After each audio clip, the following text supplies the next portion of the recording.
Cockcroft and Walton's experiment in 1932. So you see here that this is the experiment that we were discussing in the PowerPoint. So this is kind of the schematic version of the linear particle accelerator that Cockcroft and Walton had actually built in the Cavendish lab in Cambridge. So it was quite fascinating, really, when you think about what they were using to actually build this. And, you know, to think that they literally just had protons produced in a hydrogen discharge tube, and then they're using a high voltage to accelerate these protons down at a lithium target. And of course, momentum is conserved here because what you see is that you have zinc sulfide screens on either side, and alpha particles are actually seen on both. So basically, when it strikes the target, the two alpha particles that are produced have to move in opposite directions in order to conserve momentum. So the lithium target is at an angle roughly of 45 degrees as well. Now, the interesting thing was they went on to accomplish the same feat with carbon, nitrogen, oxygen, and hence obviously all of their work led to them winning the Nobel Prize in 1951. But what they didn't really realise was that this could actually go on to have much use. It was a Hungarian scientist, Leo Szilard, who actually proposed bombarding atomic nuclei with extra neutrons would make them unstable and therefore trigger a chain reaction. And obviously that idea is what's led to the building of the atomic bomb during World War II. So you have to remember that this is before the atomic bomb was actually built, before we actually saw that huge mushroom cloud in Hiroshima, kind of showing us the world E = mc squared. Whereas this was done like in a small lab in Cambridge and Cavendish, and in the Cavendish lab in Cambridge, I should say, sorry, and they were basically then showing the first transmutation using artificially accelerated particles, showing the first splitting of a nucleus by artificially accelerated particles, and the first experimental verification of Einstein's E = mc squared. Whereas the nuclear bomb was kind of that massive, huge release of energy. The energy that was released in this experiment was so small that Rutherford didn't really think that there would be much use for it. So what we're going to do is we're going to just list those three important things so that you know what is the historical significance of this experiment. And then we're going to actually do the calculation. And we're going to do the calculation in terms of unified atomic mass, just so that you're aware of how to deal with that, because we've been doing a lot of E = mc squared questions now up until this point, so you're happy enough with that. So today's one we're going to do is in terms of the unified atomic mass.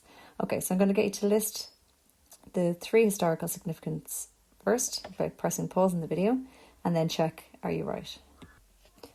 Okay, so you have your three historical significance. First, splitting of a nucleus by artificially accelerated particles. First, transmutation using artificially accelerated particles. And first, experimental verification of Einstein's equation E = mc squared. And therefore, they won the Nobel Prize in physics for this experiment. And that was in 1951. So the only problem with their experiment really was that they had created a linear particle accelerator, which has its limitations. And it was Ernest Lawrence that went on to build a cyclotron, a circular particle accelerator. And we'll see why that's so important at a later stage when we're looking at CERN.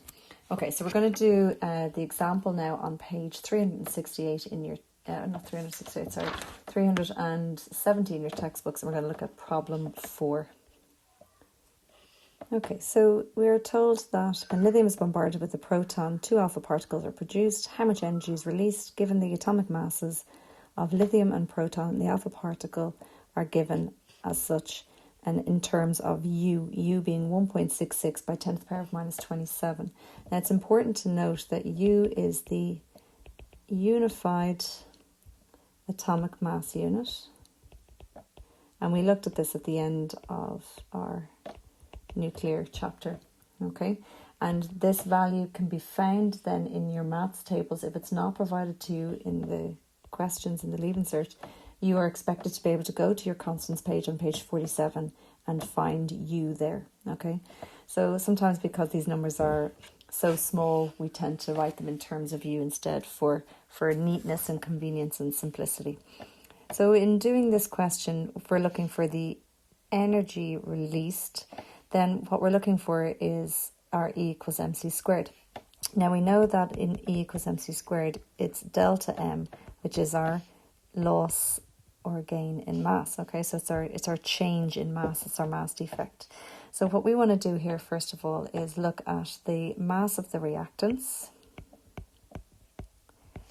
and then we'll get the mass of the products and get the difference between the two. So our mass of our reactants, well, it's lithium and proton. So lithium is 7.01600 U, and we have the proton is 1.00783 U. So if I just write above that, that's our lithium and that's our proton. Okay. And if we combine those two values together, what we get is 8.02383 U. And then if we get the mass of the products,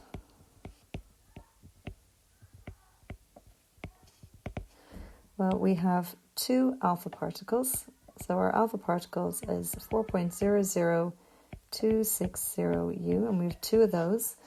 So if we multiply that by 2, that gives us 8.00520 U. So therefore our change in mass, so delta M, is going to be given by the difference between the two of these. So we have 8.02383 U minus 8.00520 U. So therefore our decrease in mass is 0.01863 U. And at this point then I'm going to change that into kilograms. So to do that, we're going to replace our U up here with our unified atomic mass unit. So that's 1.66 by 10 to the power minus 27. And therefore when I multiply those out, that gives me 3.0925 by 10 to the power of minus 29 kilograms. So now we have our decrease in mass. It's very easy. We then simply have to get our E equals mc squared. So the energy then is going to be the change in mass by our speed of light. So that's 3 by 10 to the power of 8. And we have to make sure that we are squaring that value. And then that gives us our energy as 2.78 by 10 to the minus 12 joules. Now, of course, in the Leaving Cert, a lot of the times they're going to ask you to show this in mega electron volts, okay? So if we want to convert that then to electron volts, well, we need to again go to page 47 in our maths tables. So we have U is on page 47 and our electron volt then is page 46, I should say, sorry. 46 for the electron volt, okay? So we want to divide then by the electron volt, which is 1.6 by 10 to the minus 19. A lot of the times in the books we're using the rounded versions, and sometimes in the Leaving Cert they'll give you the rounded version too. If not, as I said, you'll be using all the digits on page 46 and 47, okay? So because this is an example from the book, I'm going to use the rounded versions. So if I divide 2.7 then by that, what do we get in electron? Okay, so we get 17,375,000, and that's electron volts. So if I divide that then by 6, that gives us 17.38 mega electron volts. Okay, so that's it in joules and in mega electron volts. And that agrees then with the experimentally measured values. Okay, so just as an add-on then, we're just going to look at Rutherford's experiment so that we can look at the historical significance of that one also. So with Rutherford's experiment in 1919, prior to Cockcroft and Walton's one in 1932, what he had done was he had used radiation to artificially transmutate nitrogen into oxygen. Okay, so what we have here is the equation. Again, you could be asked to do some calculations on this equation, but really its historical significance then is that this was the first artificial transmutation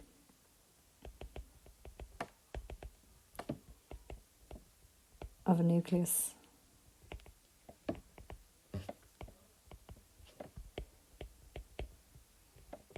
And he was using radiation, so a bit like his gold foil experiment, where he was firing alpha particles at it. So here again, he's using alpha particles and firing it at the nitrogen.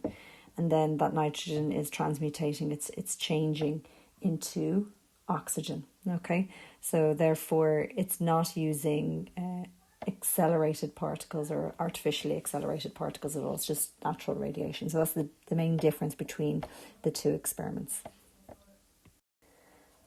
So what I'll get you to do then is I'm going to get you to go to page 370 in your textbooks, and there's only one calculation there, you'll be glad to know, and that's question 2. Okay.